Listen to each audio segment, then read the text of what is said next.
서울의 심장부, 눈부신 유리와 강철로 만들어진 은성그룹의 본사 로비는 권력과 야망의 기운으로 가득 차 있었다.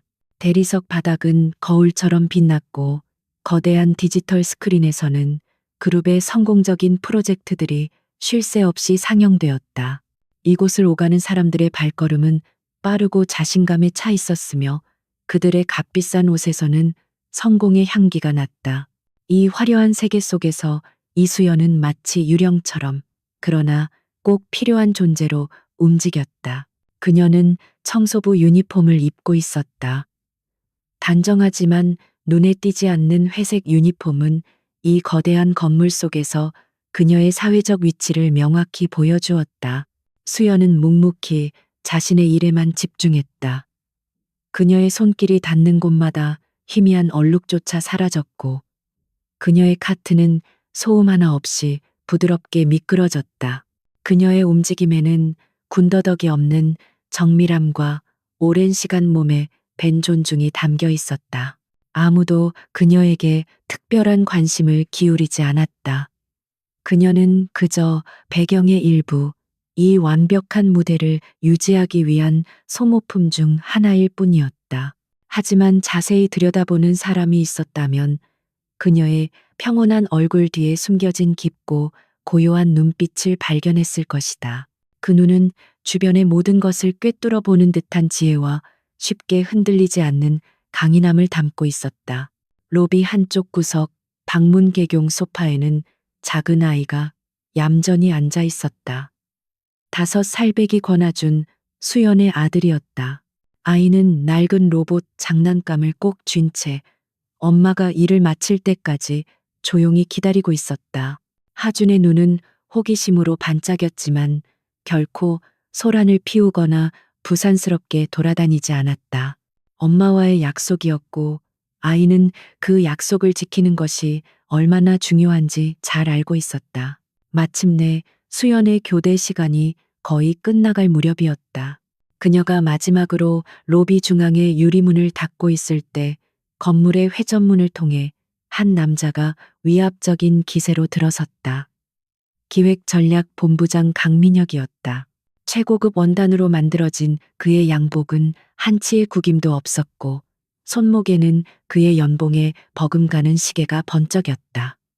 그의 얼굴에는 오만함과 조급함이 뒤섞여 있었다. 그는 휴대폰에 대고 고함을 치고 있었다. 그 정도 일도 제대로 처리 못합니까? 내 밑에 있는 사람들은 전부 머리가 장식품인가? 당장 해결해. 아니면 내일 아침 전부 책상 뺄 준비나 하라고. 그의 목소리는 로비 전체에 울려 퍼졌고 주변에 있던 직원들은 약속이라도 한 듯 고개를 숙이고 그의 시선을 피했다. 강민혁은 그런 반응을 즐기는 듯 입가에 비릿한 미소를 띄었다. 그때였다. 엄마에게 다가가기 위해 자리에서 일어난 하준이 손에 들고 있던 로봇을 놓치고 말았다. 작은 로봇은 대구르르 굴러가 정확히 강민혁의 발 앞으로 멈췄다.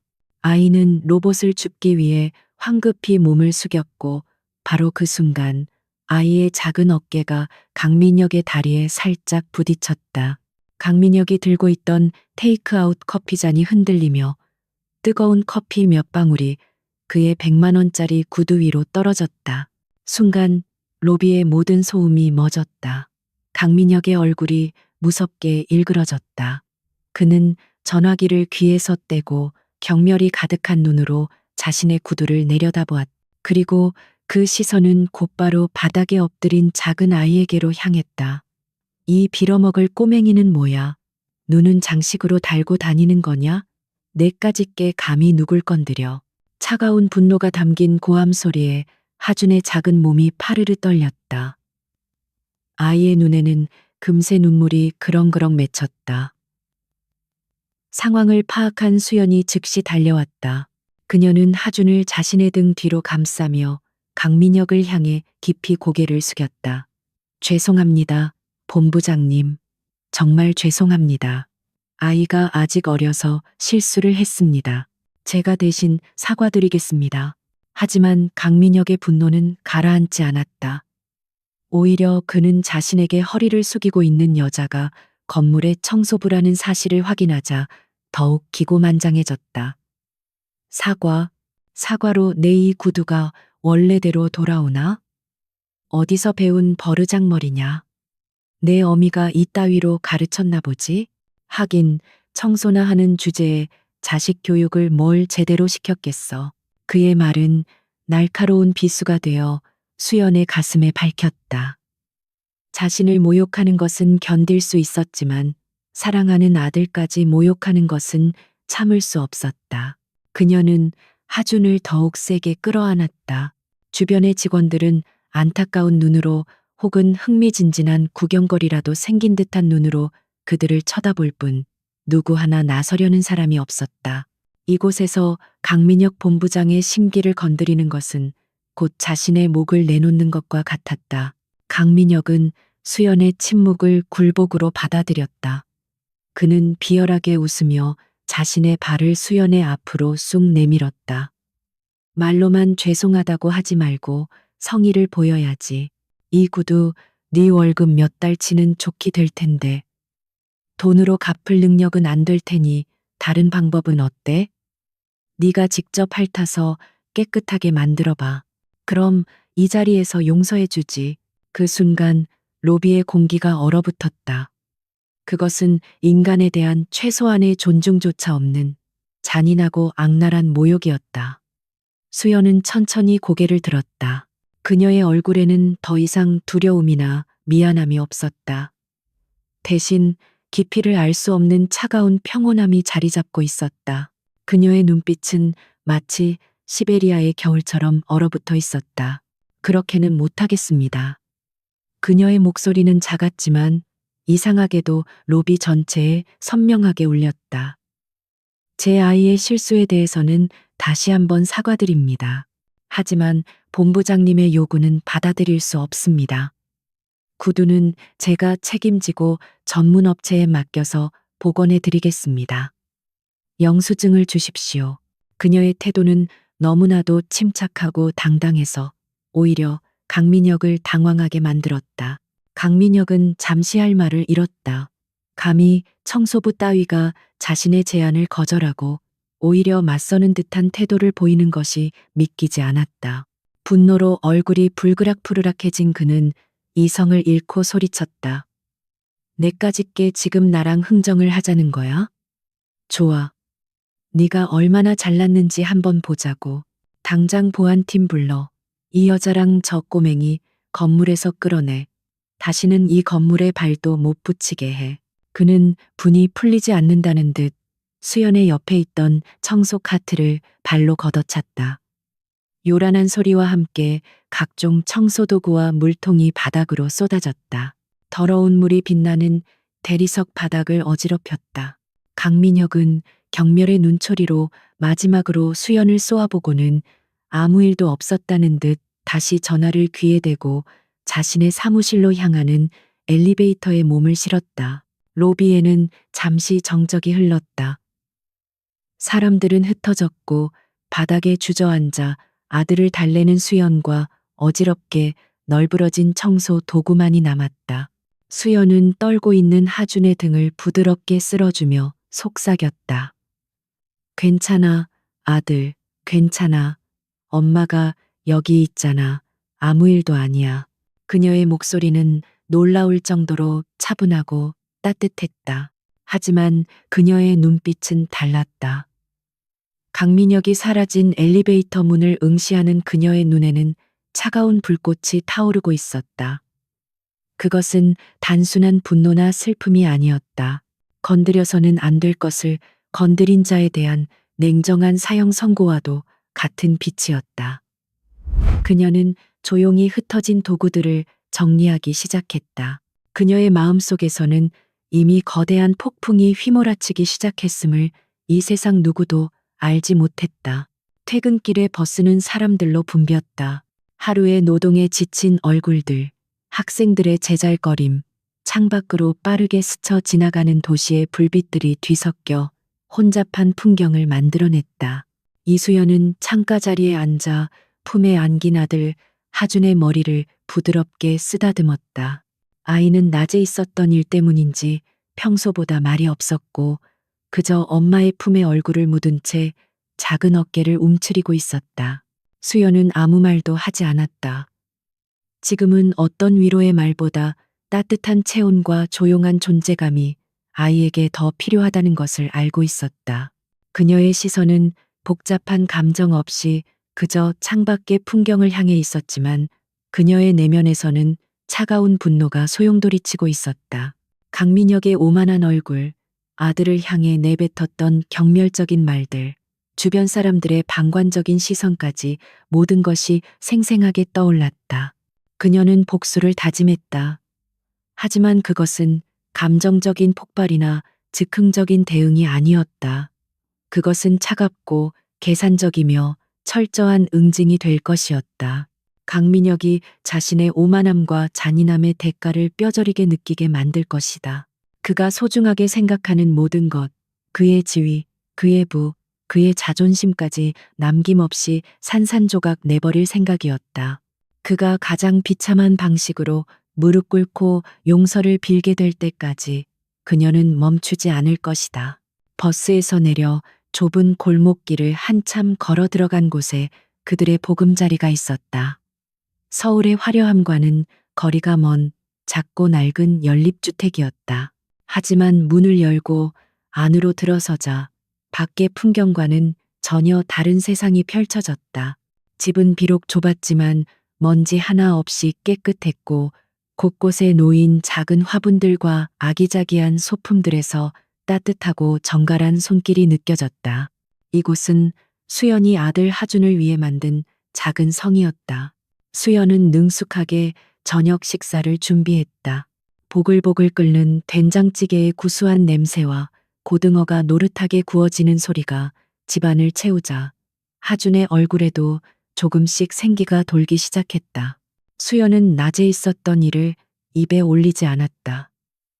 대신 아이가 좋아하는 만화 영화 캐릭터 이야기를 하며 웃음을 유도했다. 그녀의 노력 덕분에 하준은 금세 어두운 기억을 잊고 다시 밝게 웃으며 저녁을 먹었다. 식사를 마치고 따뜻한 물로 목욕을 하고 잠옷으로 갈아입은 하준은 어느새 졸린 눈을 비비고 있었다. 수연은 아이를 침대에 눕히고 부드러운 목소리로 동화책을 읽어주었다. 용감한 기사가 사악한 용을 물리치고 공주를 구하는 이야기였다. 이야기가 끝나자 하준은 스르르 눈을 감으며 속삭였다. 엄마, 나도 기사님처럼 용감해질래요. 그래서 나쁜 사람들을 혼내줄 거예요. 수연은 아이의 이마에 입을 맞추며 대답했다. 그럼 우리 아들은 세상에서 제일 용감한 기사가 될 거야. 하지만 진짜 용기는 주먹을 쓰는 게 아니란다. 약한 사람을 지켜주고 옳지 않은 일에 고개를 숙이지 않는 마음이 진짜 용기야. 아이는 엄마의 말을 이해했는지 못한 건지 이내 고른 숨소리를 내며 깊은 잠에 빠져들었다. 아이가 잠든 것을 확인한 수연은 조용히 거실로 나왔다. 그리고 그 순간 그녀를 둘러싼 공기가 변했다. 다정하고 평범한 엄마의 모습은 사라지고 그 자리에는 냉철하고 예리한 지휘관의 모습이 나타났다. 그녀의 눈빛은 한치의 흔들림도 없이 깊고 차가워졌다. 그녀는 서랍 깊숙한 곳에서 작고 투박한 휴대폰 하나를 꺼내들었다. 그것은 그녀의 일상용 스마트폰이 아니었다. 오직 한 사람과의 연락만을 위해 존재하는 추적이 불가능한 특수 보안폰이었다. 그녀는 망설임 없이 짧은 메시지를 작성했다. 감정적인 하소연이나 분노의 표출은 없었다. 오직 사실 관계만을 간결하고 정확하게 전달할 뿐이었다. 은성, 기획본부장 강민혁, 하준과 저를 건드렸습니다. 건드렸다는 단어는 평범해 보였지만 이 메시지를 받을 사람에게는 그것이 어떤 의미인지 명확하게 전달될 것이었다.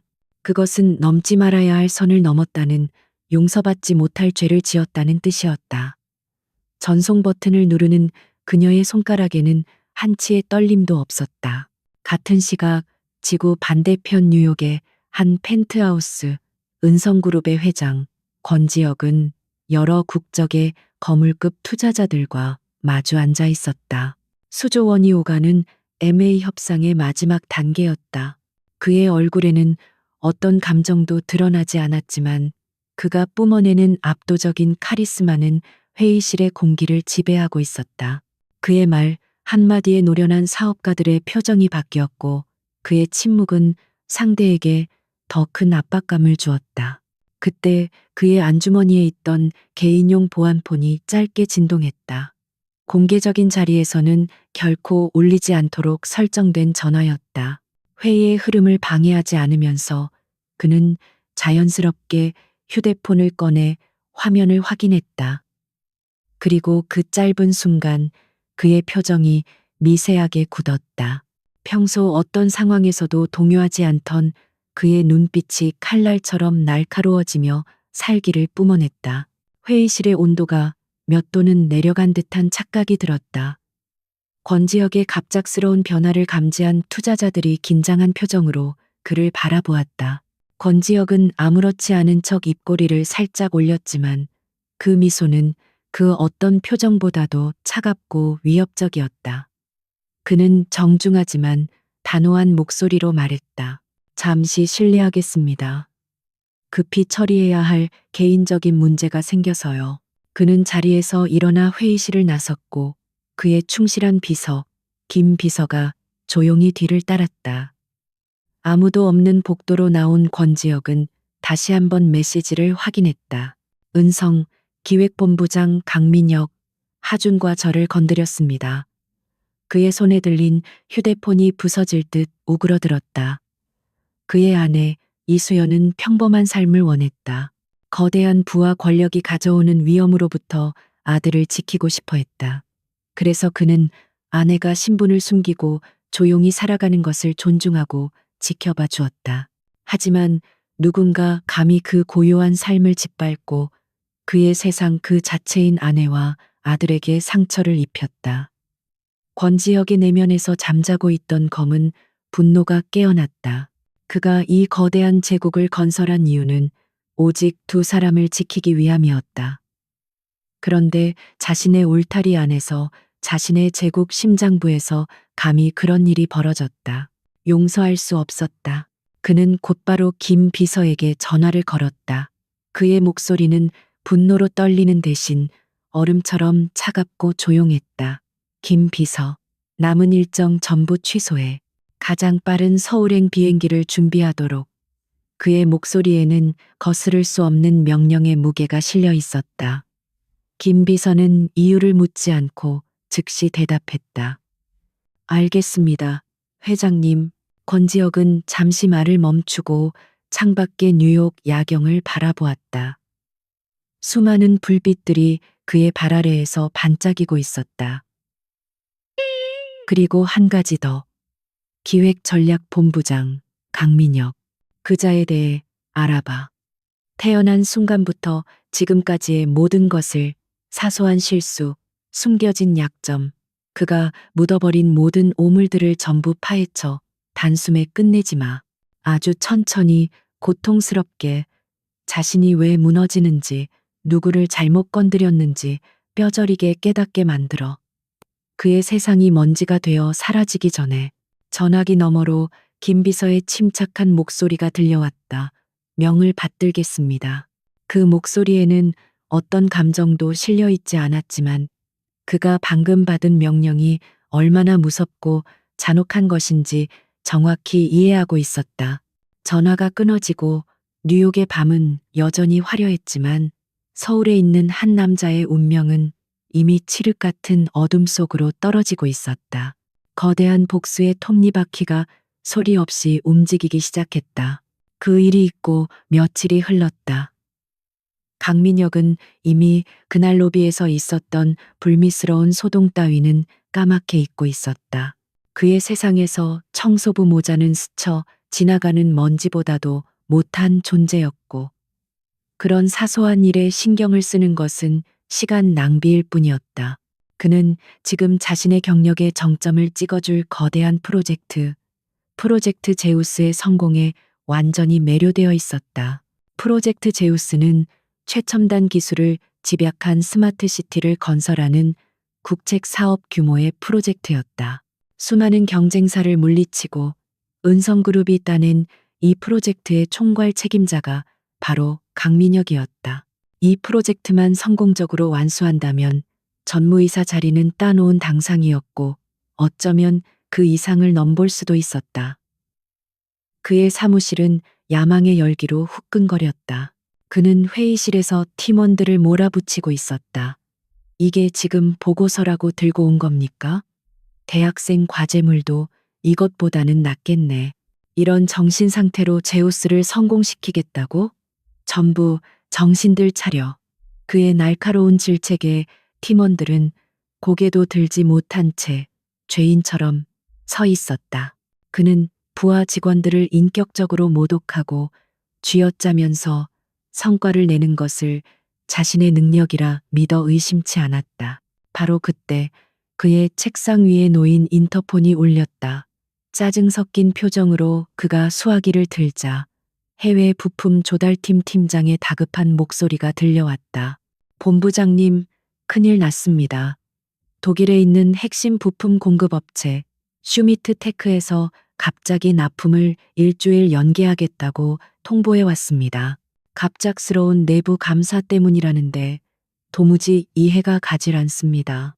강민혁의 미간이 구겨졌다.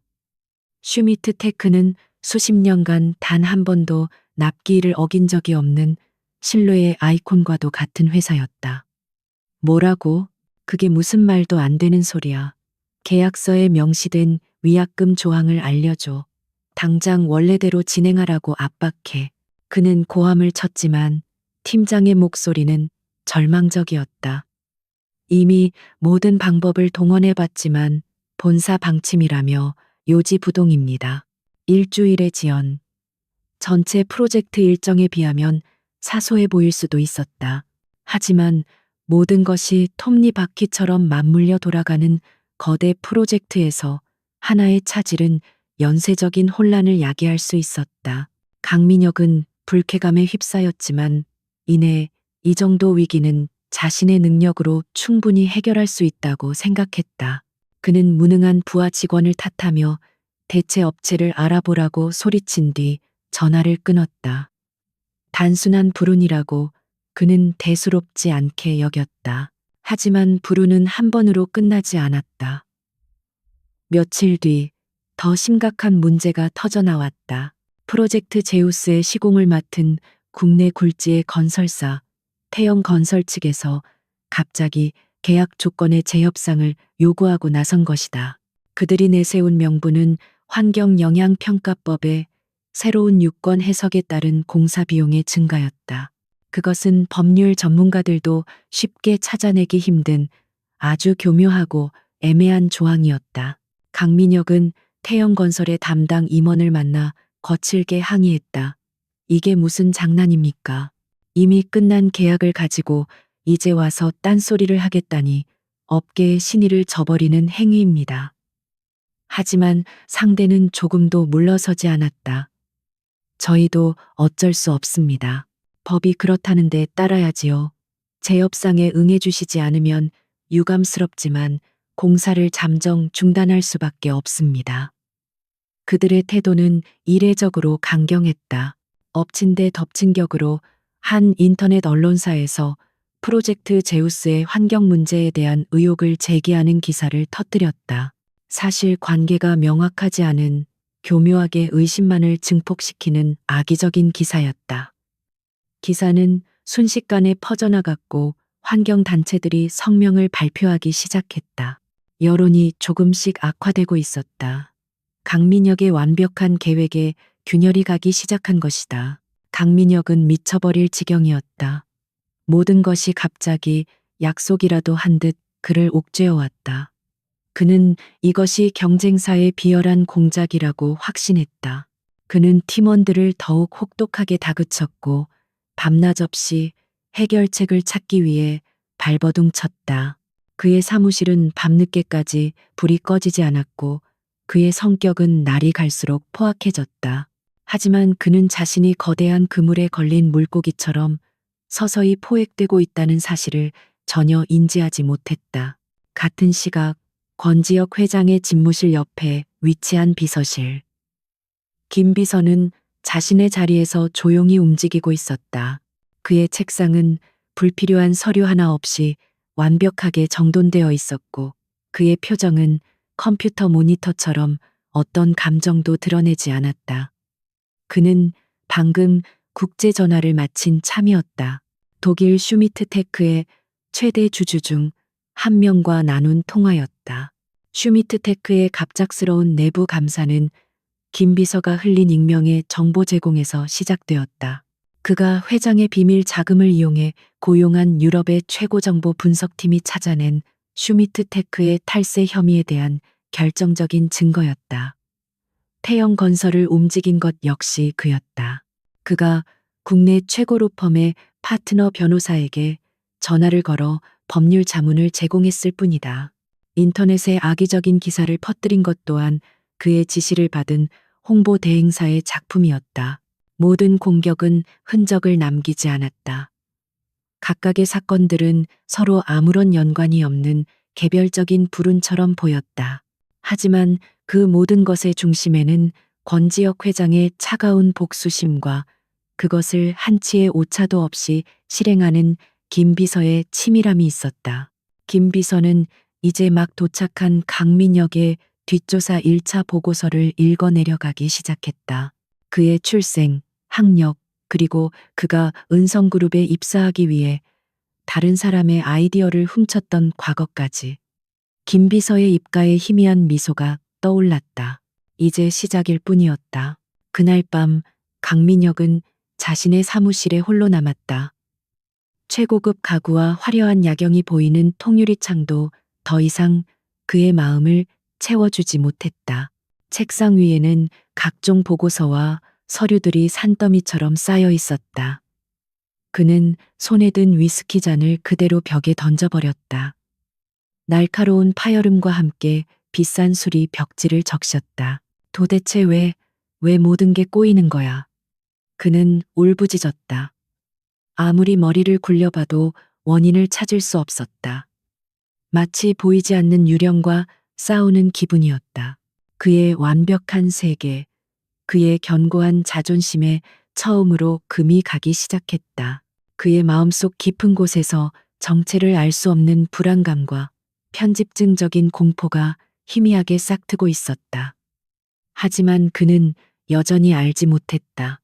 자신을 옥죄는 이 거대한 재앙의 근원이 며칠 전 자신이 벌레처럼 짓밟았던 한 모자에게서 시작되었다는 사실을. 은성그룹 본사로부터 수 킬로미터 떨어진 위장된 사무실 안은 조용한 긴장감으로 가득했다. 이곳은 권지혁 회장의 그림자 부대, 즉 그의 비밀 정보팀의 작전 기지였다. 전직 국정원 요원, 화이트 해커, 국제 금융 분석가 등 각 분야의 최고 전문가들로 구성된 이들은 김 비서의 지휘 아래 강민혁이라는 한 인간을 현미경으로 들여다보듯 분해하고 있었다. 이것은 단순한 뒷조사가 아니었다.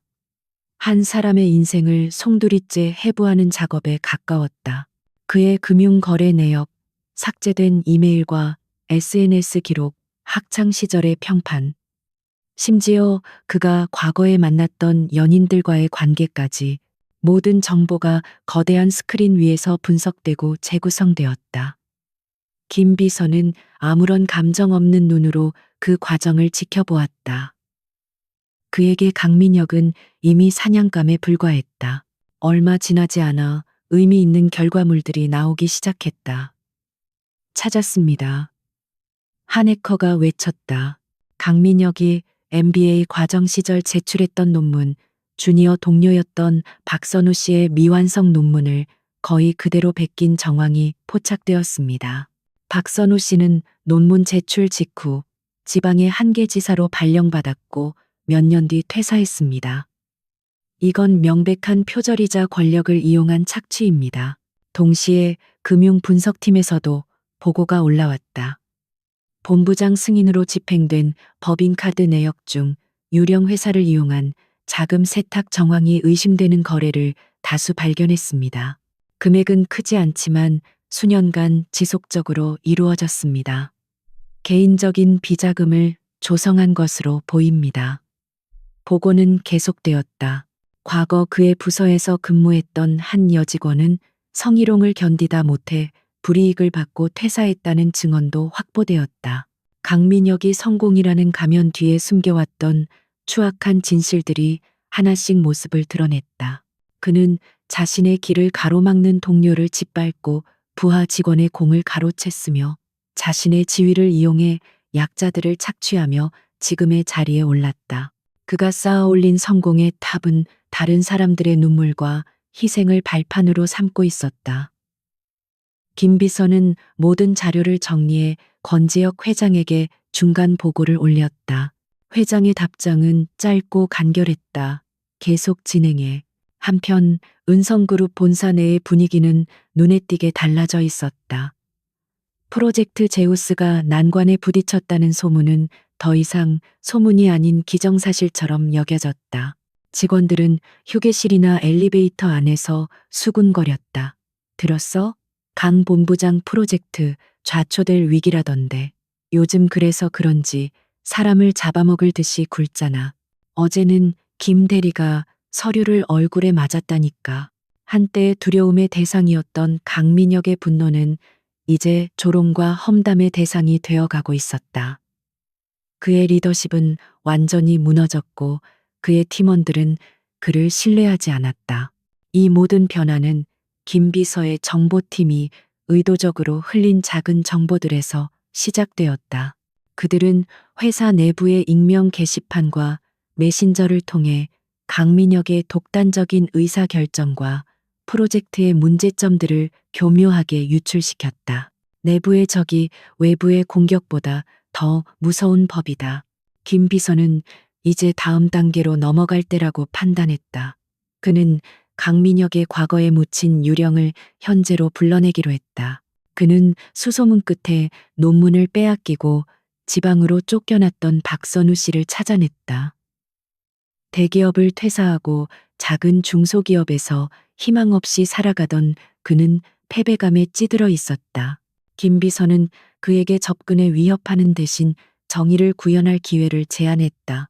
안녕하십니까, 박선우 씨. 저는 당신의 잃어버린 과거를 되찾아드릴 수 있는 사람입니다. 김 비서는 박선우 앞에 논문 표절의 결정적인 증거, 즉 그의 컴퓨터에서 복원해낸 원본 파일과 강민혁의 논문을 비교한 분석 자료를 내밀었다. 박선우의 눈이 분노와 회한으로 떨리기 시작했다. 수년간 억눌러 왔던 울분이 그의 내면에서 폭발했다. 김 비서는 그에게 새로운 직장과 보상을 약속하며 복수의 무대에 오를 것을 제안했다. 같은 시간 이수연은 여전히 묵묵히 로비를 청소하고 있었다. 그녀의 태도는 아무것도 변하지 않았다. 하지만 그녀의 귀에는 회사 전체를 감도는 불안한 속삭임들이 들려왔다. 강민혁의 이름이 오르내릴 때마다 그녀는 어떤 통쾌함이나 기쁨도 느끼지 않았다. 그저 차가운 필연성을 느낄 뿐이었다. 그녀의 관심은 오직 아들 하준에게 있었다. 자신이 일으킨 폭풍으로부터 아들의 순수함을 지켜내는 것, 그것이 그녀의 유일한 목표였다. 강민혁은 점점 더 고립되고 있었다. 그의 팀원들은 이제 대면 보고를 피하고 이메일로만 소통했다. 그와 가까웠던 다른 부서의 임원들도 슬슬 거리를 두기 시작했다. 실패하는 프로젝트에 엮이고 싶지 않았기 때문이다. 그가 도움을 청하기 위해 걸었던 전화들은 대부분 연결되지 않았다. 그는 사방이 벽으로 둘러싸이는 듯한 압박감을 느꼈다. 자신을 향한 수군거림이 마치 날카로운 칼날처럼 느껴졌다. 그날 밤 그는 또다시 사무실에 홀로 남았다. 끝없는 문제들과 씨름하느라 완전히 녹초가 된 상태였다. 그때 그의 컴퓨터에 발신인 불명의 이메일 한 통이 도착했다. 아무런 내용 없이 파일 하나만이 첨부되어 있었다. 그는 무심코 파일을 열었다. 그리고 그 순간 그의 심장이 얼어붙는 듯했다. 화면에는 그가 오래전에 흔적도 없이 파괴했다고 믿었던 박선우의 논문 원본이 떠 있었다. 자신의 이름이 아닌 박선우의 이름이 선명하게 적힌 표지였다. 이것은 단순한 경고가 아니었다. 누군가 자신의 가장 깊고 추악한 비밀을 알고 있다는 목에 칼을 들이대는 듯한 섬뜩한 선전포고였다. 그의 이마에서 식은땀이 흘러내렸다. 처음으로 그는 진정한 공포의 실체를 마주하고 있었다. 권지혁 회장은 서울로 돌아와 있었다. 하지만 그는 은성그룹 본사로 향하지 않았다. 대신 서울의 야경이 한눈에 내려다 보이는 남산의 한적한 빌라, 그의 비밀스러운 지휘 통제실에 머물렀다. 최첨단 보안 시스템과 거대한 데이터 스크린으로 가득 찬 이곳에서 그는 보이지 않는 전쟁을 지휘하고 있었다. 김 비서가 강민혁에 대한 모든 진행 상황을 보고하고 있었다. 현재 강민혁은 극심한 스트레스와 압박감에 시달리고 있습니다. 프로젝트 제우스는 총체적 난국에 빠졌고 내부 평판은 최악입니다. 익명으로 발송한 과거의 증거 때문에 극도의 편집증 증세를 보이고 있습니다. 김 비서의 보고를 듣는 권지혁의 얼굴에는 어떤 표정도 떠오르지 않았다. 그는 강민혁의 심리 분석 보고서를 넘겨보았다. 오만하고 탐욕스러우며 궁지에 몰렸을 때 이성적인 판단보다 위험한 도박을 선호하는 성향. 이제 주사위를 던질 때가 됐군. 권지혁이 나지막이 말했다. 그의 목소리는 차가웠지만 그 안에는 사냥감을 몰아넣은 사냥꾼의 확신이 담겨 있었다. 김 비서, 조세 회피처의 페이퍼 컴퍼니를 하나 만들도록.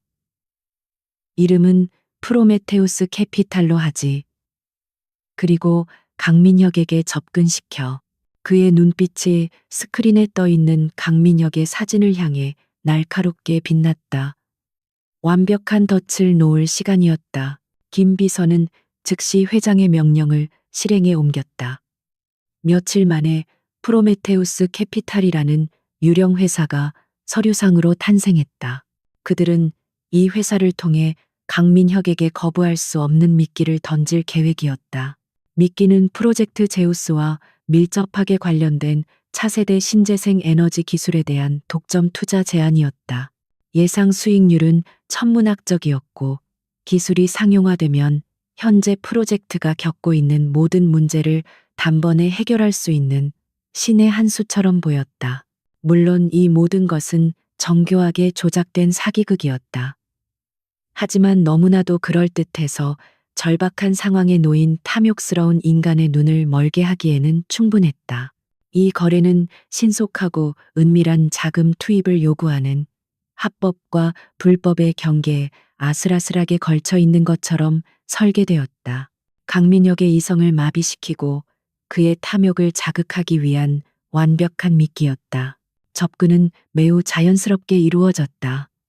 김 비서가 고용한 전문 브로커가 강남의 한 고급 비즈니스 클럽에서 우연을 가장해 강민혁과 마주쳤다. 그는 자신이 프로메테우스 캐피탈의 아시아 지역 담당자라고 소개하며 극소수의 VVIP에게만 제공되는 비밀스러운 투자 기회가 있다고 운을 띄웠다.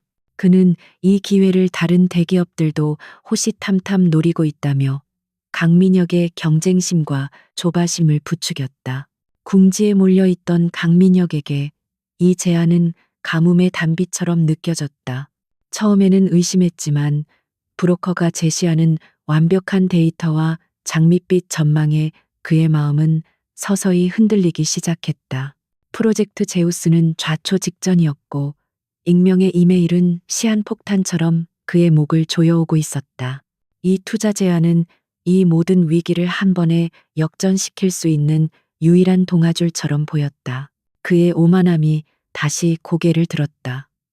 이 정도 위험은 감수할 수 있어. 나는 다른 멍청이들과는 달라. 이 기회를 잡아 모두가 틀렸다는 것을 증명해 보이겠어. 그는 스스로를 합리화하기 시작했다. 이 기회만 잡으면 잃어버린 명예를 회복하고 자신을 비웃던 자들의 코를 납작하게 만들어줄 수 있을 터였다. 그의 눈은 탐욕으로 붉게 물들었고 이성적인 판단력은 완전히 마비되었다. 문제는 투자금이었다. 프로메테우스 캐피탈이 요구한 금액은 거대했고 무엇보다 즉시 현금으로 조달해야 했다. 회사의 공식적인 절차를 밟을 시간도 명분도 없었다. 그의 머릿속에 한 가지 생각이 스쳤다. 바로 그가 수년간 리베이트와 경비 부풀리기 등을 통해 몰래 조성해온 비자금이었다. 김 비서의 팀이 이미 그 존재를 파악하고 있던 바로 그 돈이었다. 일단 이 돈으로 투자하고 수익금이 들어오면 아무도 모르게 다시 채워 넣으면 돼. 그는 위험한 결심을 굳혔다. 범죄 행위라는 자각은 거대한 성공에 대한 욕망 앞에서 희미해졌다. 그는 이것이 성공을 위한 어쩔 수 없는 과정이라고, 대의를 위한 작은 희생이라고 스스로를 속였다. 그는 돌이킬 수 없는 강을 건너고 있었다. 며칠 후 강민혁은 자신의 비밀 계좌에서 거액의 자금을 프로메테우스 캐피탈이 지정한 해외 계좌로 송금했다. 컴퓨터 화면에 송금 완료라는 메시지가 뜨는 순간 그는 안도의 한숨과 함께 짜릿한 흥분을 느꼈다. 이제 모든 것이 해결될 것이라고, 화려한 재기가 눈앞에 있다고 굳게 믿었다. 하지만 그가 모르는 사실이 있었다. 그가 송금 버튼을 누른 바로 그 순간 남산의 지휘 통제실에 있는 거대한 스크린의 경고등이 켜졌다. 강민혁의 자금 흐름을 추적하던 시스템이 결정적인 증거를 포착한 것이다. 돈이 빠져나간 그의 비밀 계좌, 돈이 흘러 들어간 유령 회사의 계좌, 그리고 그 사이의 모든 디지털 기록이 한치의 오차도 없이 저장되고 봉인되었다. 권지혁은 말없이 스크린을 응시하고 있었다. 그의 얼굴에는 어떤 기쁨이나 만족감도 비치지 않았다. 그저 완벽하게 설계된 덫의 먹잇감이 제 발로 걸어 들어온 것을 확인하는 포식자의 차가운 눈빛만이 존재할 뿐이었다. 이제 강민혁을 사회적으로 완전히 매장시킬 수 있는, 빼도 박도 못할 증거가 확보되었다. 사냥의 마지막 단계를 시작할 시간이었다. 거액을 송금한 후 며칠 동안 강민혁은 다시 세상의 왕이 된 듯한 기분을 만끽했다. 프로메테우스 캐피탈 측에서는 연일 장밋빛 전망이 담긴 가짜 보고서를 보내왔고 그는 그것을 보며 자신의 화려한 부활을 상상했다. 그의 어깨에는 다시 힘이 들어갔고 목소리는 오만함으로 가득 찼다. 그는 자신을 비난하던 동료들에게 은근한 경고를 날렸고 부하 직원들을 더욱 가혹하게 다루었다. 곧 모든 것이 자신의 발 아래에 놓일 것이라는 확신에 찬 행동이었다. 그는 자신의 성공 스토리를 머릿속으로 그리고 있었다. 위기에 빠진 프로젝트를 아무도 생각지 못한 과감한 투자로 구해낸 비운의 영웅. 그는 이사회에서 기립박수를 받고 회장의 두터운 신임을 얻어 전무이사로 승진할 것이다. 자신을 무시하고 비웃었던 모든 이들이 그의 앞에 머리를 조아릴 것이다. 그는 달콤한 상상에 취해 자신이 딛고 선 땅이 꺼지기 직전에 살얼음판이라는 사실을 전혀 깨닫지 못하고 있었다. 운명의 날은 예고 없이 찾아왔다. 평소와 다름없이 의기양양하게 출근한 그에게 한 통의 암호화된 메시지가 도착했다. 프로메테우스 캐피탈의 브로커가 보낸 것이었다. 메시지는 극도로 짧고 건조했다. 거래 노출, 자산 동결 임박, 모든 통신을 종료함. 메시지를 읽는 순간 강민혁의 심장이 쿵 하고 내려앉았다. 그는 즉시 브로커에게 전화를 걸었지만 돌아오는 것은 없는 번호라는 차가운 기계음뿐이었다. 불길한 예감에 휩싸인 그는 떨리는 손으로 프로메테우스 캐피탈의 홈페이지에 접속했다. 하지만 화면에는 페이지를 찾을 수 없습니다. 라는 문구만 떠 있었다. 그의 온몸에서 식은땀이 흘러내렸다.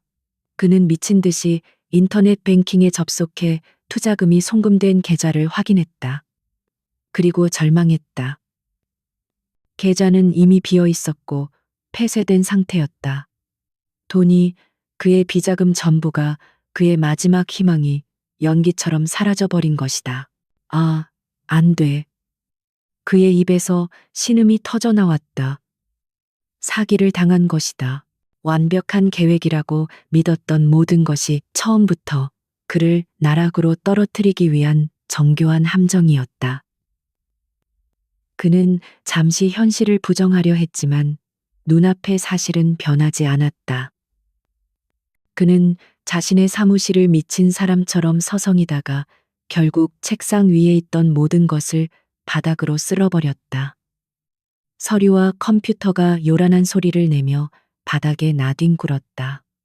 그의 머릿속은 새하얗게 변했다. 이제 어떻게 해야 하는가? 사라진 돈을 메울 방법은 어디에도 없었다. 회사의 자금을 횡령한 사실이 밝혀지는 것은 이제 시간 문제였다. 그의 눈앞에 차가운 쇠창살과 죄수복을 입은 자신의 모습이 스쳐 지나갔다. 그가 평생을 바쳐 쌓아 올린 모든 것이 한순간에 잿더미가 되어 무너져 내리고 있었다. 그의 오만함은 흔적도 없이 사라지고 그 자리에는 원초적인 공포만이 남았다. 강민혁이 자신의 사무실에서 절망의 늪에 빠져 허우적거리고 있을 때 김비서는 자신의 사무실에서 차분하고 냉정하게 마지막 작업을 하고 있었다. 그의 앞에는 강민혁 본부장 비위 사실 종합 보고서라는 제목의 파일이 놓여 있었다. 그것은 단순한 비리 목록이 아니었다. 한 인간의 타락과 몰락을 담아낸 한 편의 서사시와도 같았다. 보고서는 그의 논문 표절 사건부터 시작되었다. 그의 학문적 양심이 처음부터 없었음을 증명하는 대목이었다. 이어서 부하 직원들에 대한 상습적인 갑질과 인격 모독, 성희롱 사건들이 뒤를 이었다. 그의 인격이 얼마나 파탄났는지를 보여주는 증거였다. 그리고 비자금 조성 내역과 이번 프로메테우스 캐피탈 사기 사건을 통해 그의 부패함과 무능함, 그리고 회사에 끼친 막대한 손해까지 조목조목 기록되어 있었다. 모든 주장에는 반박할 수 없는 증거들이 첨부되었다. 삭제된 이메일 원본, 금융 거래 기록, 피해자들의 육성 증언, 그리고 이번 횡령 사건의 완벽한 디지털 증거까지. 이 보고서는 강민혁을 단순히 부패한 임원에서 회사의 근간을 흔드는 위험하고 무능한 암적인 존재로 규정하고 있었다. 김 비서는 완성된 보고서를 권지혁 회장에게 전송했다. 잠시 후 회장으로부터 짧은 회신이 왔다. 승인한다. 집행하도록. 김 비서는 보안 회선을 이용해 은성그룹 감사팀장에게 익명의 전화를 걸었다. 감사팀장은 원리 원칙을 중시하는 강직한 성품으로 회사 내에서도 명성이 자자한 인물이었다. 김 비서는 자신의 신분을 밝히지 않은 채 낮은 목소리로 말했다. 프로젝트 제우스의 자금 흐름을 살펴보시길 바랍니다. 특히 강민혁 본부장의 전결로 집행된 지출 내역을 자세히 들여다보십시오. 작은 실마리가 보일 겁니다. 그 실을 당기면 거대한 진실과 마주하게 될 겁니다. 그것만으로도 충분했다. 의심의 씨앗은 뿌려졌다. 감사팀장은 즉시 비공식적인 내사에 착수했고 김 비서가 흘려준 단서들을 따라가자마지 곧 거대한 비리의 냄새를 맡을 수 있었다. 그는 즉시 회장 직속 라인에 보고하고 공식적인 특별 감사팀을 꾸릴 것을 건의했다.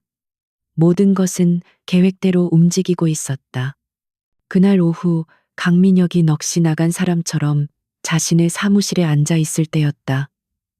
요란한 소리와 함께 그의 사무실 문이 열리고 차가운 표정의 남자들이 들이닥쳤다.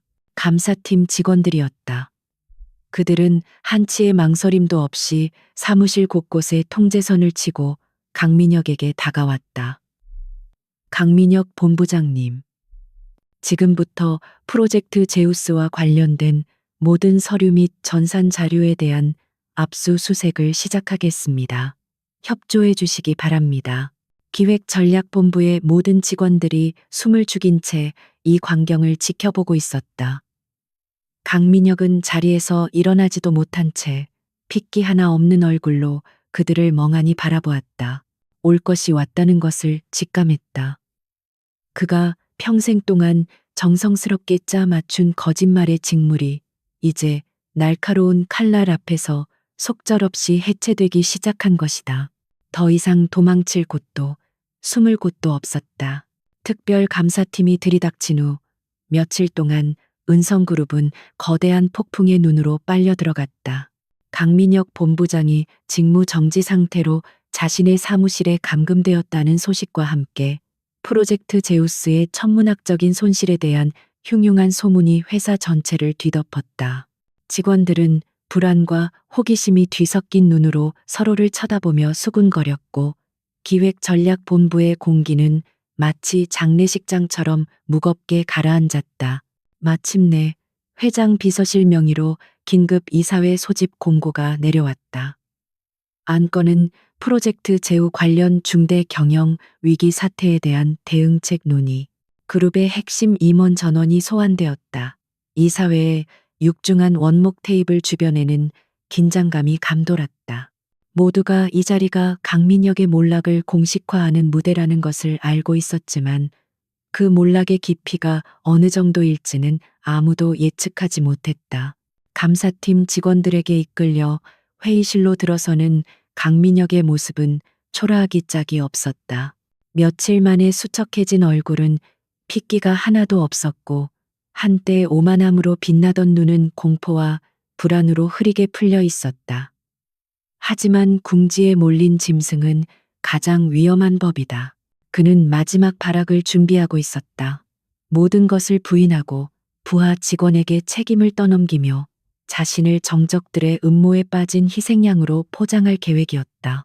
이사회에 포진한 자신의 인맥들이 방패가 되어주리라는 신락 같은 희망을 붙잡고 있었다. 회의가 시작되고 감사팀장이 중간 조사 결과를 발표했다. 그의 입에서 프로메테우스 캐피탈이라는 유령 회사를 통한 거액의 자금 횡령과 배임 혐의가 언급되자 회의실은 충격으로 술렁였다. 손실액은 상상을 초월하는 수준이었다. 임시의장을 맡은 부회장이 분노로 떨리는 목소리로 강민혁을 지목했다. 강민혁 본부장, 이 참담한 사태에 대해 해명하시오. 이것이 모두 사실입니까? 모든 시선이 그에게 쏠렸다. 강민혁은 자리에서 일어나 준비된 연기를 시작했다. 억울합니다. 모든 증거는 조작된 것입니다. 저는 회사에 대한 충성심으로 최선을 다했을 뿐입니다. 일부 실무진의 판단 착오와 일탈 행위가 있었던 것으로 보이며 이 모든 것은 저를 끌어내리려는 사내 정적들의 비열한 음해입니다. 그는 거짓 분노로 목소리를 높이며 이사들 사이의 불신과 분열을 조장하려 했다. 그가 혼신의 힘을 다해 자신의 결백을 주장하며 동정심에 호소하던 바로 그 순간이었다. 육중한 회의실 문이 소리 없이 아주 천천히 열렸다. 모든 이사들의 시선이 약속이라도 한 듯 문 쪽으로 향했다. 가장 먼저 모습을 드러낸 것은 김 비서였다. 그는 언제나처럼 감정 없는 얼굴로 문을 열고 옆으로 비켜섰다. 그리고 그의 뒤로 한 여인이 회의실 안으로 걸어 들어왔다. 그녀의 등장에 회의실의 모든 공기가 얼어붙었다. 이수연이었다. 하지만 그녀는 더 이상 초라한 회색 청소부 유니폼을 입고 있지 않았다. 그녀는 소박하지만 기품이 흐르는 남색 원피스를 입고 있었다. 단정하게 빗어 넘긴 머리와 옅은 화장은 그녀가 가진 본연의 우아함을 더욱 돋보이게 했다. 그녀의 걸음걸이에는 사람을 압도하는 조용한 위엄과 자신감이 서려 있었다. 이사들은 경악을 금치 못했다. 저 여자는 분명 며칠 전까지 로비를 청소하던 그 청소부가 아닌가? 왜 그녀가 이 신성한 이사회 회의실에 그것도 저런 모습으로 나타난 것인가? 모두가 혼란에 빠져 아무 말도 하지 못하고 있을 때 사건은 정점을 향해 치달았다. 문가에 그림자처럼 서 있던 또 다른 인물이 모습을 드러냈다. 지난 1년간 공식 석상에 단 한 번도 나타나지 않았던 베일 속의 제왕, 은성그룹의 회장 권지혁이었다. 그의 등장은 마치 지축을 흔드는 거대한 지진과도 같았다.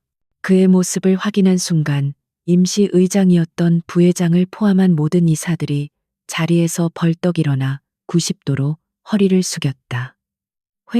회장님, 권지혁은 그들에게 눈길조차 주지 않았다. 그는 곧장 이수연의 곁으로 걸어가 그녀의 허리를 부드럽게 감쌌다. 그리고는 얼어붙은 이사들을 향해 몸을 돌렸다. 그의 목소리는 지극히 평온했지만 그 안에는 거스를 수 없는 절대적인 권위가 담겨 있었다. 이사들께 제 아내를 소개합니다. 그는 수연을 바라보며 나지막이 덧붙였다. 이수연입니다. 아내. 그 한마디가 회의실 전체에 거대한 폭탄처럼 터졌다.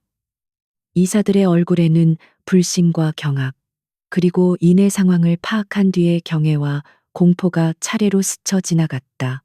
그들의 시선은 권지혁 회장과 그의 옆에 선 전직 청소부, 그리고 이제는 회장 부인이 된 이수연 사이를 미친 듯이 오갔다. 하지만 그 누구보다도 가장 큰 충격을 받은 것은 강민혁이었다. 그의 얼굴은 새하얗게 질려 마치 영혼이 빠져나간 사람처럼 보였다. 그의 뇌리 속에서 며칠 전 로비에서의 기억이 지옥의 파노라마처럼 펼쳐졌다. 자신이 벌레 보듯 멸시하고 구두를 핥으라고 모욕했던 바로 저 여인이 이 거대한 제국의 안주인이었다. 자신을 나락으로 떨어뜨린 보이지 않는 손의 주인이 바로 눈앞에 서 있었다. 마지막 퍼즐 조각이 맞춰지는 순간 그의 세계는 완벽하게 그리고 영원히 붕괴했다. 권지혁 회장의 폭탄 선언 이후 이사회 회의실은 마치 시간이 멈춘 듯 깊은 정적에 휩싸였다. 수십 명의 고위 임원들은 숨쉬는 것조차 잊은 채 눈앞의 비현실적인 광경을 받아들이려 가까이 쓰고 있었다. 그들의 시선은 이제 한 곳에 고정되었다. 멸시받던 청소부에서 하루아침에 그룹의 안주인이 된 여자 이수연에게로. 강민혁은 그 자리에서 그대로 굳어버렸다. 그의 뇌는 이 충격적인 정보를 처리하기를 거부했다. 그는 이수연을 보았다. 그녀는 그를 똑바로 응시하고 있었다. 그 차갑고 고요한 눈빛 속에는 승리감이나 조소 따위는 없었다. 그저 모든 것을 꿰뚫어 보는 듯한 깊이를 알 수 없는 심연만이 존재했다. 그 눈빛은 그에게 이렇게 말하는 듯했다. 너의 끝은 이미 정해져 있었다. 권지혁은 그 숨막히는 침묵을 깨지 않았다. 그는 그저 김 비서에게 가볍게 턱짓을 했을 뿐이다. 김 비서는 기다렸다는 듯 회의실 전면에 설치된 거대한 스크린을 향해 리모컨을 작동시켰다. 그리고 강민혁을 위한 지옥의 프레젠테이션이 시작되었다. 그것은 단순한 감사 결과 보고가 아니었다. 한 인간의 죄악을 만천하에 공개하는 잔인한 처형식이었다. 첫 번째 화면에는 강민혁의 MBA 논문과 박선우 씨의 원본 논문이 나란히 떠올랐다. 표절률 92.7%, 붉은색으로 표시된 숫자가 강민혁의 심장을 찔렀다. 이어서 초췌한 모습의 박선우 씨가 등장하는 영상이 재생되었다. 그는 떨리는 목소리로 강민혁에게 어떻게 자신의 피와 땀이 담긴 연구 결과를 빼앗기고 억울하게 지방으로 쫓겨나야 했는지를 증언했다. 화면이 바뀌고 복잡한 자금 흐름도가 나타났다. 강민혁이 수년간 유령 회사를 통해 조성한 비자금의 흐름을 한눈에 보여주는 도표였다. 회사의 돈이 어떻게 그의 비밀 계좌로 흘러들어갔는지, 그 돈으로 어떤 사치품들을 사들였는지가 적나라하게 드러났다. 이사들의 입에서 나지막한 탄식이 흘러나왔다. 증거는 계속해서 제시되었다. 그에게 성희롱을 당하고 불이익을 받은 여직원들의 익명 증언들이 화면을 가득 채웠다. 그의 권력 남용과 갑질로 인해 고통받았던 부하 직원들의 인터뷰가 이어졌다. 마지막으로 김 비서는 이번 프로메테우스 캐피탈 사기 사건의 전말을 공개했다. 강민혁이 횡령한 자금을 송금하는 과정 전체가 디지털 포렌식 기술로 완벽하게 복원되어 스크린에 상영되었다. 강민혁의 방어막은 증거가 하나씩 제시될 때마다 여지없이 부서져 내렸다. 처음에는 조작입니다. 라고 외치던 그의 목소리는 점차 힘을 잃고 그럴 리가 없어 라는 혼잣말로 바뀌었다. 그는 도움을 구하는 눈빛으로 주변의 이사들을 둘러보았다. 하지만 한때 그와 결탁했던 이사들조차 이제는 경멸과 혐오가 가득한 눈으로 그를 외면하고 있었다. 그는 완벽하게 혼자였다. 마침내 김 비서의 발표가 끝났다. 권지혁은 모든 이사들이 이 참혹한 진실의 무게를 충분히 느낄 수 있도록 잠시 시간을 주었다. 그리고는 얼음처럼 차가운 목소리로 입을 열었다. 여기 마지막 증거가 하나 더 있습니다. 그의 말에 모두의 시선이 다시 스크린으로 향했다. 화면에 나타난 것은 너무나도 익숙한 은성그룹 본사 로비의 모습이었다. 고화질 CCTV 영상이었다. 날짜는 몇 주 전. 바로 그 운명의 날이었다. 화면 속에서 강민혁은 어린아이에게 고함을 치고 있었다. 그는 자신의 구두에 튄 커피 몇 방울 때문에 세상을 다 잃은 사람처럼 분노를 터뜨리고 있었다. 그리고 이사회 임원들은 보았다.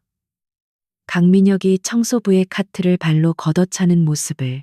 그가 경멸이 가득한 표정으로 지금 회장의 옆에 서 있는 바로 저 여인 이수연을 향해 구두를 핥으라고 말하는 장면을. 회의실 안에서 집단적인 경악의 숨소리가 터져나왔다. 이제야 모든 것을 이해했다. 이것은 단순한 비리 사건에 대한 처벌이 아니었다. 신성 모독에 대한 신의 분노였다. 강민혁은 회사의 규율을 어긴 것이 아니었다. 그는 감히 제왕의 영린을 건드린 것이다. 마침내 강민혁의 이성이 버틸 수 있는 마지막 한계점이 무너졌다. 그의 몸에서 모든 힘이 빠져나갔다. 그의 머릿속은 이미 공포라는 감정조차 넘어선 순수한 공백 상태가 되었다. 그는 비틀거리며 앞으로 나아갔다. 충격에 빠진 이사들 곁을 지나 산처럼 버티고 선 권지혁 회장의 옆을 스쳐 그는 마침내 목적지에 도달했다. 쿵하는 둔탁한 소리와 함께 강민혁은 이수연의 발 앞에 무릎을 꿇었다. 아니, 온몸을 던져 엎드렸다. 그의 이마가 차갑고 단단한 대리석 바닥에 닿았다. 그의 어깨가 격렬하게 들썩이기 시작했다. 잘못 했습니다. 사모님, 제가 쓰레기였습니다. 몰라 배웠습니다. 제발 자비를 베풀어 주십시오. 그는 더 이상 오만한 본부장이 아니었다. 그는 그저 목숨을 구걸하는 한 마리의 비참한 짐승일 뿐이었다. 이수연은 자신에게 엎드려 오열하는 남자를 그저 조용히 내려다볼 뿐이었다. 그녀의 얼굴에는 어떤 감정도 떠오르지 않았다. 권지혁은 그녀의 어깨에 가만히 손을 얹었다. 그의 눈은 얼음 조각처럼 차갑게 빛나며 자신이 완벽하게 파괴해버린 한 남자의 비참한 마지막 모습을 지켜보고 있었다. 그 절망적인 무릎꿇음의 무게가 고요한 회의실을 가득 채우고 있었다. 바닥에 엎드린 강민혁의 비참한 울음소리가 회의실의 무거운 침묵을 갈랐다. 그는 이마가 깨질 듯이 바닥에 머리를 찌우며 용서를 구걸했다. 그가 평생 쌓아올린 자존심과 오만함은 산산조각 나먼지처럼 흩어지고 오직 살아남고 싶다는 원초적인 본능만이 남아 그의 몸을 지배하고 있었다. 이사들은 차마 눈뜨고 보기 힘든 광경에 고개를 돌리거나 경멸적인 시선으로 그를 내려다볼 뿐이었다. 그때 이수연이 처음으로 입을 열었다. 그녀의 목소리는 크지 않았지만 이상하게도 회의실 전체를 압도하는 힘이 있었다. 그 목소리는 흐느끼는 강민혁의 울음소리를 단번에 멎게 했다. 그녀는 그의 사과를 받아주거나 그를 비난하지 않았다. 대신 얼음처럼 차가운 질문 하나를 던졌다. 만약 내가 지금도 청소부였다면 당신은 이 자리에서 무릎을 꿇었을까요? 그 질문은 날카로운 비수가 되어 강민혁의 심장 가장 깊은 곳을 찔렀다. 그의 썩어 빠진 본질, 약자에게는 한없이 잔인하고 강자에게는 비굴하게 엎드리는 그의 천박한 근성을 적나라하게 드러내는 질문이었다. 그는 아무 대답도 하지 못했다. 아니, 할 수가 없었다. 그의 침묵은 그 어떤 대답보다도 더 확실한 긍정이었고 스스로에게 내리는 가장 확실한 유죄 판결이었다. 권지혁이 앞으로 나섰다.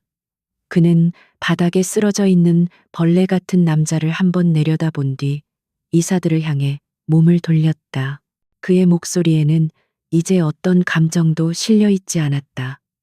이사회는 강민혁 본부장의 즉각적인 파면을 만장일치로 의결합니다. 그의 위법 행위는 회사의 막대한 재산상의 손실과 회복 불가능한 명예 실추를 야기했습니다. 그의 선언은 거기서 끝나지 않았다. 또한 우리 은성그룹은 강민혁 씨를 상대로 횡령, 배임 및 기타 모든 범죄 혐의에 대해 가능한 최고 수위의 민형사상 소송을 제기할 것입니다. 어떠한 관용이나 합의도 없을 것임을 이 자리에서 분명히 밝힙니다. 그 말에 이사들의 얼굴이 하얗게 질렸다. 이것은 단순한 해고가 아니었다. 한 인간을 사회적으로 완전히 매장시키겠다는 선언이었다. 권지혁의 차가운 시선이 강민혁의 편에 섰던 몇몇 이사들을 향했다. 우리 회사는 기생충을 용납하지 않습니다. 기획전략본부의 조직 문화와 과거의 모든 프로젝트에 대해 전면적인 재조사를 실시할 것이며 이번 사태에 연루된 자가 있다면 지위 고하를 막론하고 엄중히 책임을 묻겠습니다. 회의실에 서늘한 공포의 기운이 감돌았다. 이것은 한 사람에 대한 처벌이 아니라 조직의 병든 부위를 도려내는 대대적인 숙청의 시작이었다. 마침내 권지혁은 다시 강민혁에게로 시선을 돌렸다. 그의 목소리는 이제 위험할 정도로 낮고 조용했다. 네가 우리 회사에 저지른 죄는 차라리 용서할 수 있다. 하지만 네가 정말 용서받지 못할 죄는 이사의 아내를 모욕한 것이 아니다. 바로 자신의 아이를 지키려는 한 어머니를 건드린 것이다. 그의 말이 신호였다는 듯 김 비서가 회의실 문을 열었다. 그리고 한 여비서의 손을 잡은 하준이 안으로 들어왔다. 어른들만 가득한 무거운 분위기에 아이는 잠시 주눅이 든 듯했지만 이내 엄마와 아빠를 발견하고는 환하게 웃으며 달려왔다. 엄마, 아이는 수연의 다리를 꼭 껴안았다. 그 순수하고 천진난만한 모습은 회의실의 추악한 현실과 극명한 대조를 이루었다. 자신이 잔인하게 모욕했던 바로 그 아이를 보자 강민혁의 마지막 이성의 끈이 끊어지고 말았다. 그는 무릎으로 기어 가족에게 다가가려 했었다. 그는 애원하는 손을 뻗으며 외쳤다. 아가, 제발, 내가 잘못했다. 엄마 아빠한테 용서해달라고 말해줘. 뭐든지 할게. 제발. 그의 비정상적인 행동은 하준을 겁먹게 할 뿐이었고 아이는 엄마의 뒤로 더욱 파고들었다. 수연은 아들을 자신의 등 뒤로 감싸며 강민혁을 노려보았다. 그녀의 얼굴은 분노로 굳어 있었다. 그 순간 권지혁이 그들 사이에 거대한 산처럼 가로막아 섰다. 내 아들에게 말 걸지 마라. 그의 목소리는 얼음이 깨지는 듯 날카로웠다.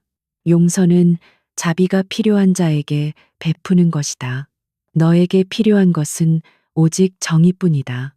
너는 내 아들이 흘린 눈물 한 방울까지, 내 아내가 견뎌야 했던 공포의 순간 하나까지 모두 대가를 치르게 될 것이다. 권지혁의 말이 끝나기가 무섭게 회의실 문이 다시 열렸다. 이번에는 회사 직원들이 아니었다.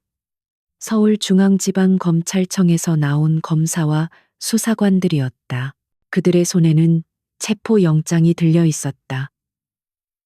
이사들은 사태가 이미 자신들의 상상을 초월하는 수준으로 번졌음을 깨닫고 겁에 질려 뒷걸음질 쳤다. 수사관들이 다가와 강민혁에게 미란다 원칙을 고지하고 그의 손에 차가운 수갑을 채웠다. 그는 아무런 저항도 하지 못했다. 이미 모든 것을 포기한 텅 빈 껍데기만 남은 상태였다. 수사관들에게 끌려나가면서 그의 텅 빈 눈이 마지막으로 이수연과 마주쳤다. 그녀의 눈에는 동정이나 분노가 아닌 그저 굳게 닫힌 문과 같은 차가운 단호함만이 서려 있었다. 그의 절규는 복도를 따라 울려 퍼지다 엘리베이터 문이 닫히면서 영원히 사라졌다. 회의실에는 다시 침묵이 찾아왔다. 위기는 끝났고 정의는 실현되었다. 권지혁은 처음으로 표정을 풀고 아들의 눈높이에 맞춰 몸을 낮추었다. 그의 얼굴에 다정한 미소가 떠올랐다. 이제 다 끝났어, 하준아. 우리 집에 가자.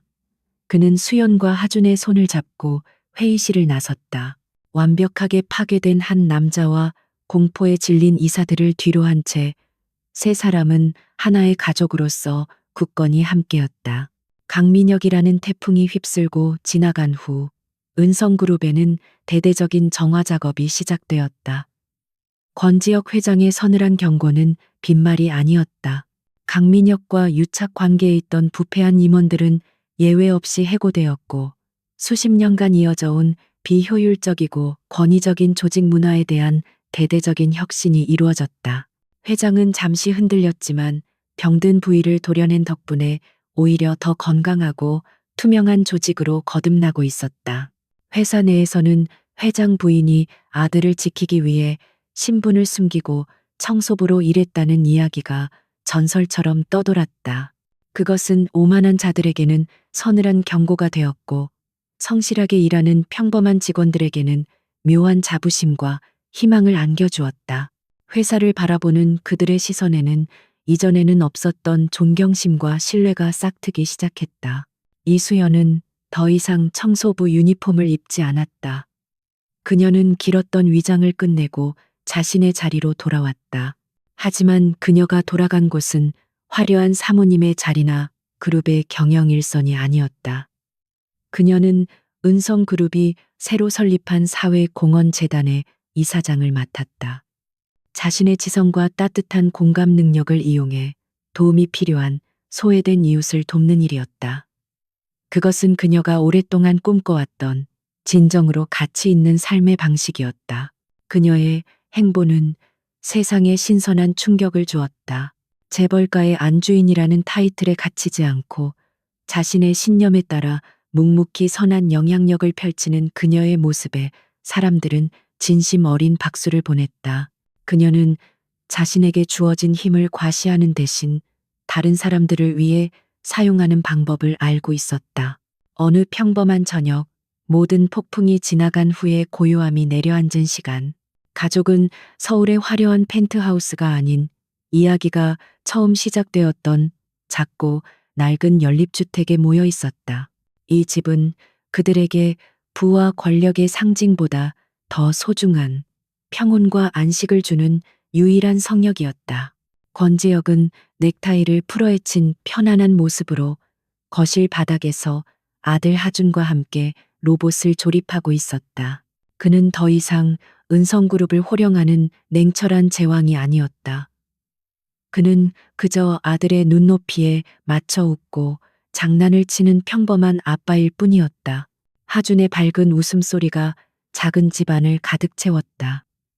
아이의 마음속에 남았던 그날의 상처는 부모의 따뜻하고 굳건한 사랑 속에서 이미 희미한 흔적으로 변해 있었다. 부엌에서는 구수한 된장찌개 냄새가 피어오르고 있었다. 이수연은 남편과 아들이 가장 좋아하는 저녁 식사를 준비하고 있었다. 그때 지혁이 조용히 다가와 등 뒤에서 그녀를 따뜻하게 끌어안았다. 그의 턱이 그녀의 어깨에 편안하게 기대어졌다. 그는 아무 말 없이 그저 그녀와 함께 평범한 저녁의 온기를 느끼고 있었다. 미안했소. 한참 만에 지혁이 나지막이 속삭였다. 나 때문에 당신과 하준이가 그런 끔찍한 일을 겪게 만들어서. 그의 목소리에는 깊은 자책감이 묻어 있었다. 수연은 하던 일을 멈추고 그의 손등 위로 자신의 손을 포겠다. 아니에요. 당신 때문이 아니에요. 세상이 원래 그런 걸요. 오히려 이번 일을 겪으면서 우리가 왜 이렇게 살아야 하는지 다시 한번 깨닫게 되었어요. 그녀는 몸을 돌려 남편을 마주 보았다. 고마워요. 언제나처럼 우리를 완벽하게 지켜줘서. 그녀의 눈빛에는 남편에 대한 절대적인 신뢰와 사랑이 담겨 있었다. 그들에게는 더 이상 화려한 사랑의 고백이 필요 없었다. 함께 나누는 눈빛, 편안한 침묵, 그리고 서로를 향한 작은 배려 속에 그들의 사랑은 이미 완벽하게 존재하고 있었다. 세 식구는 작은 식탁에 마주 앉아 저녁을 먹었다. 하주는 유치원에서 있었던 일을 신나게 제잘거렸고 지역과 수연은 다정한 미소로 아이의 이야기를 들어주었다. 화려한 만찬은 아니었지만 세상 그 어떤 식사보다도 따뜻하고 행복한 시간이었다. 그들이 목숨을 걸고 지켜내려 했던 것은 바로 이 평범하고 소중한 일상이었다. 하준이 잠든 후 부부는 작은 베란다에 나란히 서서 멀리 보이는 도시의 불빛을 바라보았다. 지혁이 수연의 손을 부드럽게 잡았다. 이제 정말 괜찮은 거지? 그가 물었다. 수연은 고개를 끄덕이며 그의 어깨에 기댔다. 그럼요. 당신과 하준이가 내 곁에 있는데 뭐가 무섭겠어요. 진정한 힘은 어디에서 오는 것일까? 그것은 은성그룹의 마천루나 수조원의 자산에서 오는 것이 아니었다. 진정한 힘은 사랑하는 가족을 지키기 위한 조용한 강인함과 어떤 상황에서도 자신의 존엄을 잃지 않는 용기에서 비롯되는 것이었다. 그리고 이 작고 소박한 집을 세상에서 가장 소중한 왕국으로 만드는 따뜻한 사랑 안에 있었다. 어둠이 내린 도시의 불빛 속에서 두 사람은 서로에게 기댄 채 조용히 새로운 아침을 기다리고 있었다.